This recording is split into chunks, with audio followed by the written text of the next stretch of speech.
హరే కృష్ణ కృష్ణ కృష్ణ హరే హరే హరే రామ రామ రామ హరే హరే. శయన ఏకాదశి 6వ తారీఖు ఆదివారం రోజు ఉన్నది. నారదుడు బ్రహ్మను ఈ శయన ఏకాదశి గురించి తెలుపవలసిందని అడుగుతాడు. బ్రహ్మ నారదుడికి వివరిస్తాడు. అది కృష్ణుడి ద్వారా యుధిష్ఠ మహారాజుకు తెలియజేయడం జరుగుతుంది. యుధిష్ఠుడు మహారాజు ఆషాఢ మాసం లోపల శుక్లపక్షం లోపల ఈ ఏకాదశి వస్తుందని చెప్పడం జరుగుతుంది. ఇది భవిష్యోత్తర పురాణం నుండి చెప్పబడింది. అద్భుతమైనటువంటి శయన ఏకాదశి. రాజు ఈ సృష్టి లోపల ఏకాదశి మహాత్యం గురించి మరొకటి లేదని చెప్తాడు. ఏకాదశి అనేది కల్పవృక్షము. దాన్ని కల్పవృక్షం అని అంటారు. గోవిందుని యొక్క పాదపద్మములకు చేర్చే గురువు. ఏకాదశి వ్రతము చేసిన అంత సౌభాగ్యం జరుగుతుంది. మాందాత మహారాజు గొప్ప పుణ్యాత్ముడు. అతడు మంచి పరిక్రమవంతుడు. ప్రపంచంలోని అతని రాజ్యం లోపల సుఖశాంతులతో బాగోగులు చూసుకునేవాడు. ఎన్నడూ కూడా నిర్లక్ష్యం చేయలేదు. అతని రాజ్యం లోపల కరువు అనేది లేకుండా ప్రజలను పాలించాడు. రాజుగారి కారాగృహం లోపల సక్రమైన మార్గం అంటే మంచి మార్గం చేత పన్నులు వసూలు చేసి ఎల్లప్పుడూ కూడా ఉండేది. అది కాలక్రమైన రోజులకు ప్రజల యొక్క పాప కృత్యముల చేత కారణంగా వర్షాలు పడవకుండా ఉండేను. 3 సంవత్సరాలు గడిచి రాజుగారి కారాగృహం లోపల ఉన్నటువంటి ధనము ధాన్యము అంతా ఖాళీ అయిపోయింది. ఆకలి దప్పిక చేత ప్రజలు ఆ రాజ్యంలో అల్లాడిపోతుండేవారు. అలాగే బ్రాహ్మణులు కూడా యజ్ఞవేదాధ్యయనం వంటి కర్మలకు దూరం అవడం జరిగింది. ప్రజలు దిక్కు తోచని స్థితి లోపల రాజు దగ్గరికి వెళ్ళారు.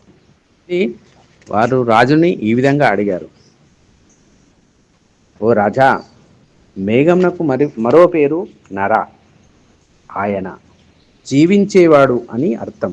అనగా మేఘములలో జీవించేవాడు అని ఒక అర్థం.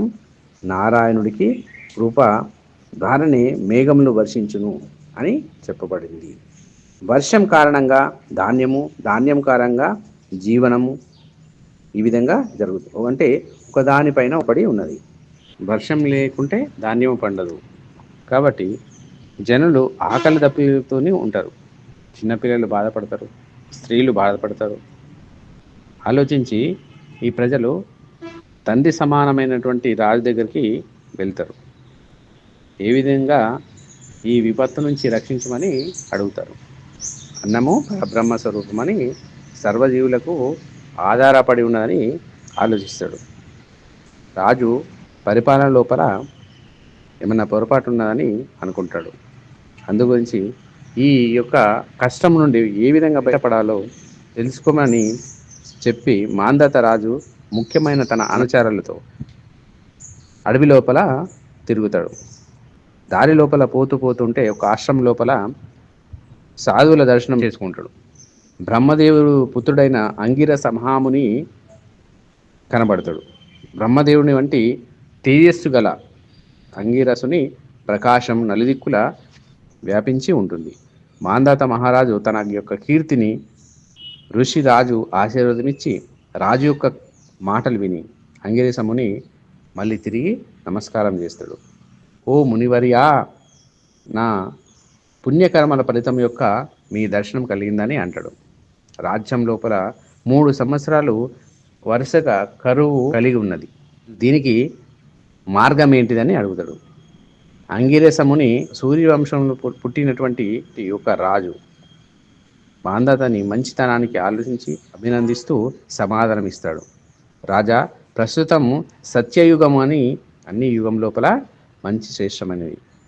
జనులు ధర్మాత్ములు, ధర్మ కామ మోక్షములు చక్కగా పాటిస్తున్నారు. కాబట్టి ఈ విధంగా నువ్వు చెయ్యము. బ్రాహ్మణులు యజ్ఞములు యాగాదులు కూడా చేస్తున్నారు. విరుద్ధ కార్యములు చేయంగా సంభవించింది అని అంటాడు.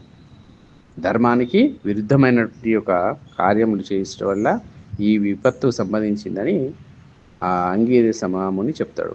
ఆ మాటలు విన్నటువంటి రాజు, ఓ విధాతపుత్ర, ఈ మార్గాన్ని బయటపడే మార్గం చెప్పమని అంటాడు.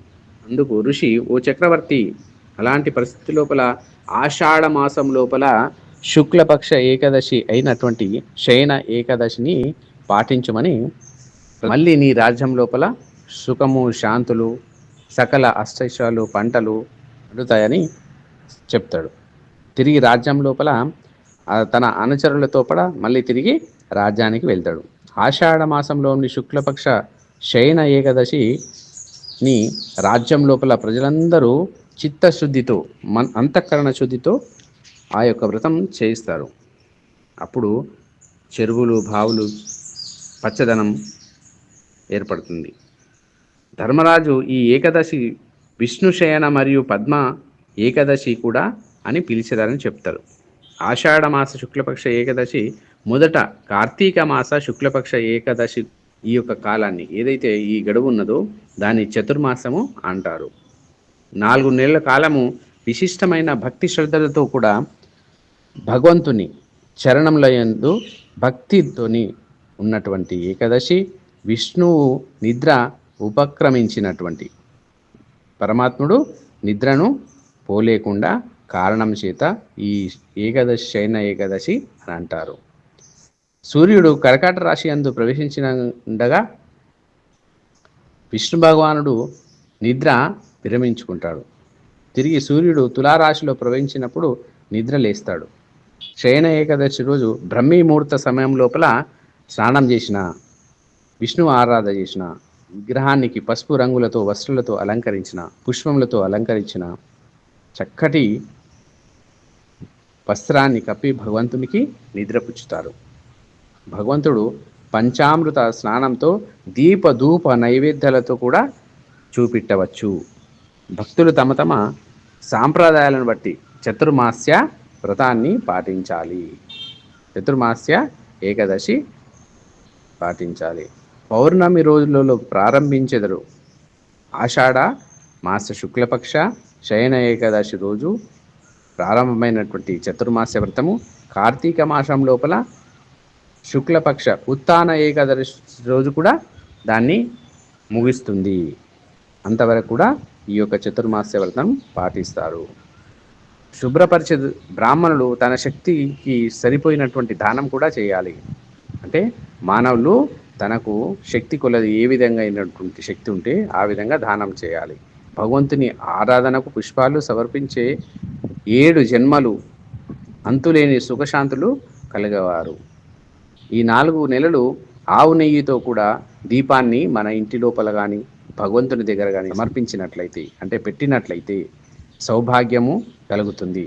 గాయత్రి మంత్రాన్ని 108 సార్లు కూడా పొద్దున, మధ్యాహ్నము, సాయంత్రము జపించిన సత్సంతానాన్ని పొందుతారని చెప్పబడుతుంది. చతుర్మాస కాలం లోపల ఇంద్రియ భోగం పట్ల ఆసక్తి తగ్గించుకోవడం, నిద్ర, ఆహారం మితంగా ఉండవలెను. జపము, భగవద్ధారణ, భగవంతుని పఠన దగ్గరకు వెళ్తారు. ఈ 4 నెలలు బెల్లం తినని వారు వంశం అభివృద్ధి చెందుతుంది. తైలాన్ని విడిచిపెట్టిన, తైలాన్ని అంటే నూనెను, శరీరం కాంతివంతమవుతుంది.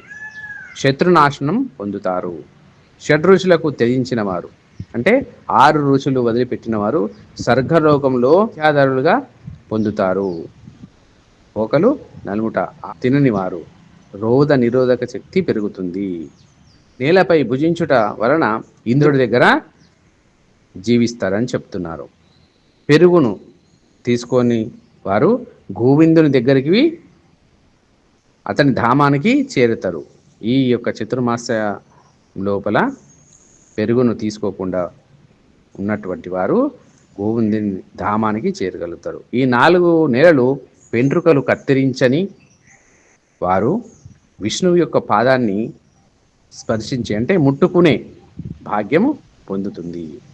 విష్ణు మందిరాన్ని ప్రదక్షిణ చేసిన వారికి భగవత్ ప్రాప్తి కలుగుతుంది. అంటే భగవంతుని యొక్క విష్ణు మందిరాన్ని దర్శనం చేసిన అందుగురించి రాజు జనులందరూ ఈ చతుర్మాస్య మంచిగా పాటించాలని, ఇంద్రియాలన్నింటినీ అదుపులో పెట్టుకోవాలని, భగవత్ కైంకర్యం అంటే భగవంతుని యొక్క సేవకు తప్పకుండా పొందాలని, భగవంతుని కైంకర్యం చేయాలని అని చెప్పి శ్రీకృష్ణుడు చతుర్మాస్య వ్రతమహిమను ఈ యొక్క యుధిష్ఠుడికి చెప్పవలసి వచ్చింది, వివరించాడు.